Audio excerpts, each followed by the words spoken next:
I think the core issue for every human being that has ever existed, ever will, is identity. Great pleasure to introduce Dennis Jernigan. Most of you probably know of him if you don't know him already. One Sunday morning here at this church, the men were standing there talking about what they thought of homosexuals. And it was terrible the way they talked about guys like me. Homosexuals are going straight to hell. That's what I thought as a kid. So I remember feeling hopeless. I'd spend hours, always 2 to 3 hours a day at the piano. It was a refuge for me. I didn't know he would be as successful as he is, but I always knew how good he was.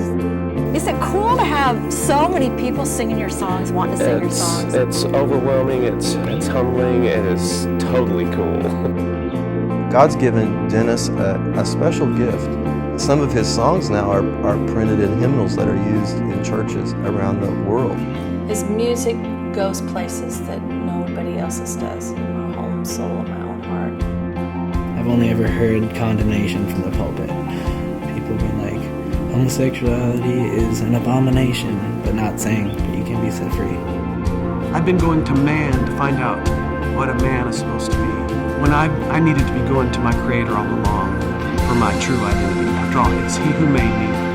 Stands to reason He should be the one telling me who I am. Some people might not like it, but he's chosen to share a message that with God nothing is impossible, that God has the ability to change and transform. I remember hoping somebody would tell me freedom was possible, so that's why I let my life be what it is. And I get this, I've gotten this several times, you're doing more damage than good by telling somebody they don't have to be homosexual. I'm not telling anybody they have to do anything.